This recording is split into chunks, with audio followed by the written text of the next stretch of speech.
tour specifically to be part of a new project, one they also wanted to take to their spiritual home. Inspired by years of watching bands from the mixing desk, perhaps out of a frustration of mixing the sound but never making it, the vision they had stretched all the way back to that night they'd seen the light on acid at Parliament's Mothership Connection gig. They'd taken us to our first rave, turned us onto a new superstar genre where the kick drum was the front man, the audience the band, and no one needed a hero. These guys had helped us build the first of the famous pyramid stages and were now assembling an event that would become the stuff of legend, the experimental sound field. Even though Michael Eavis was understandably cautious about letting sound systems loose in his festival, he generously gave us our own field across the tracks at the foot of the hill, far from the main stage, exactly where we were at spiritually. Out there on the edge of that huge site, I discovered a festival that I'd heard about but had never shown much interest in. The original Voice of Glastonbury, perhaps. It had all seemed too earthy for my blinkered cravings for a fast track to a pop career. This other Glastonbury had nothing to do with success, so it had been of no interest to me. This was where outsiders belonged.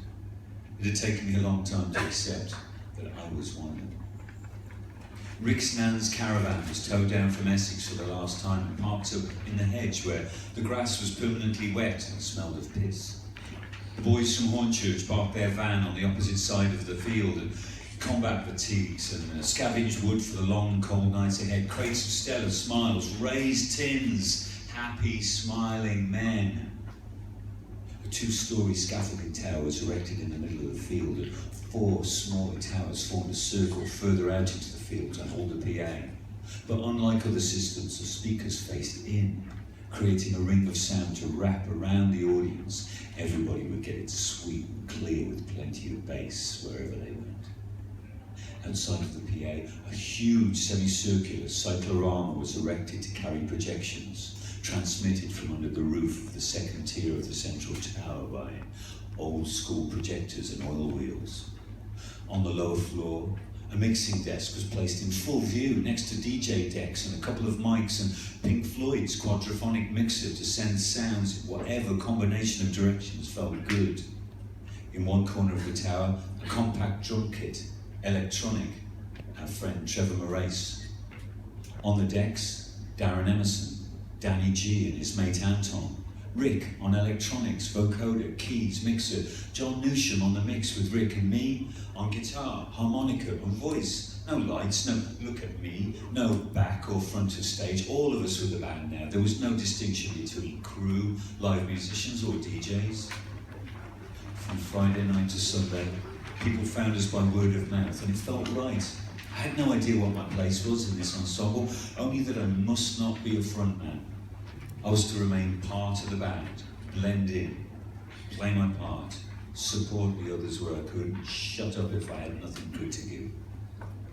We played underworld tunes and the DJs dropped 12s and we jammed live along with them. They looked uncertain at first. We were kind of transgressive, messing with their best plates. This was new territory for all of us. And we were making it up in front of a crowd that was happy to come along on the journey with us.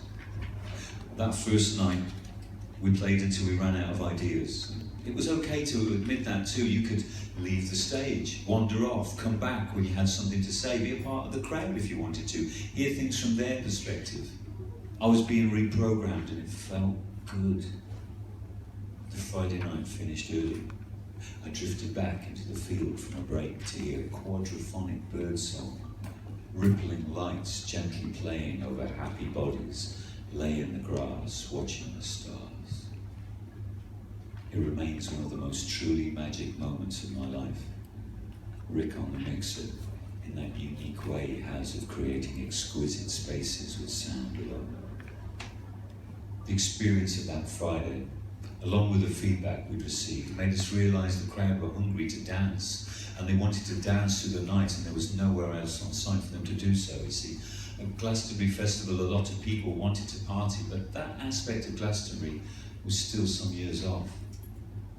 Late Friday night, there'd been a renegade sound system pumping hardcore from outside of the metal fence that barricaded our field from the outside world.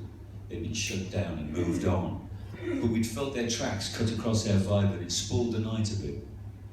They'd been sent packing, so Sunday night was all ours, and with a collective of DJs on board, we began building towards a full-on party.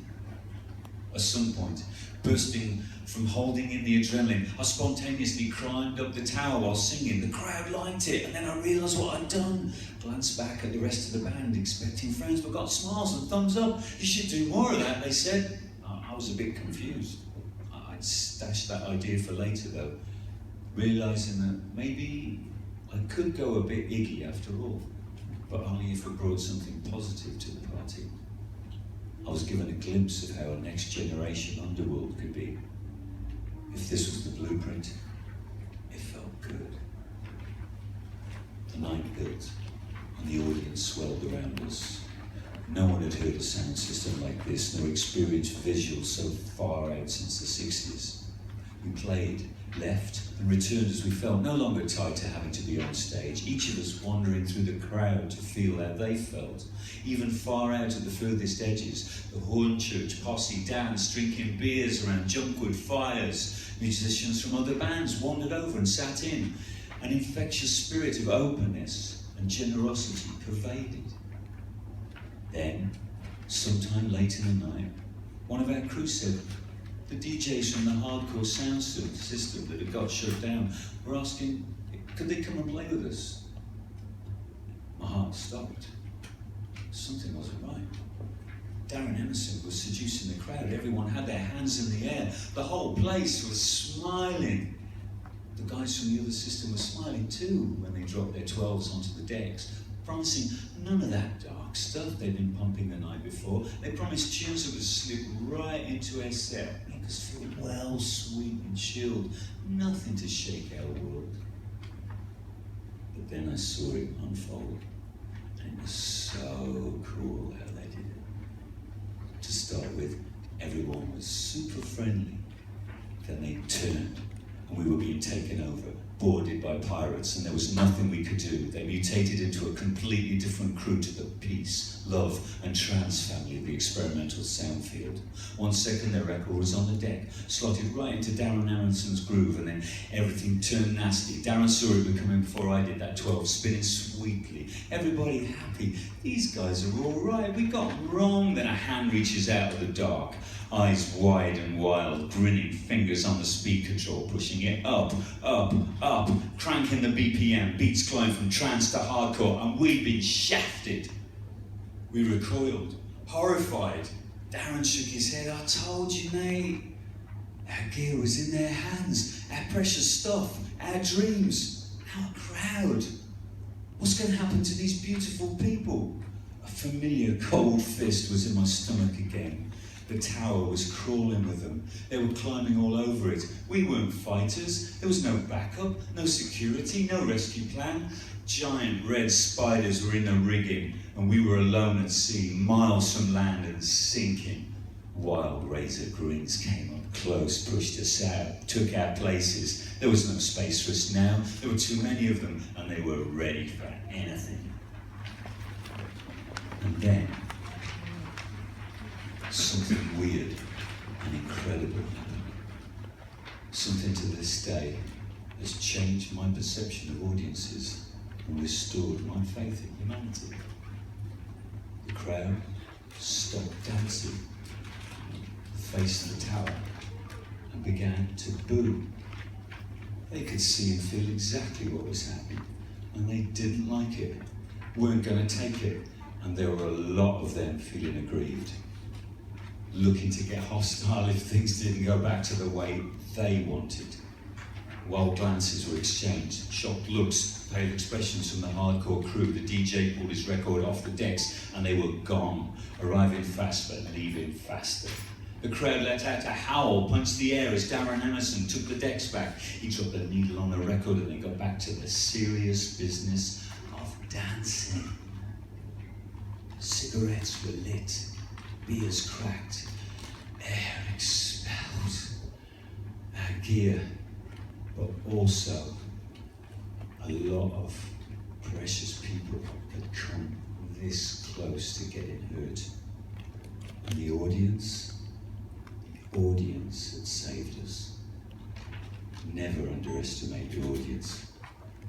Collectively, they have the power to do extraordinary things. 18 hours later, the sun's up. We're sat around the fire, mugs of tea, silent, rinsed out, cleansed. Nothing left to say. Said it all. The longest gig we've ever played. 18 hours. Smiling to one another, happy and fulfilled. The audience drifting off, waving, shouting gratified, "Thank you!" I was empty and feeling good.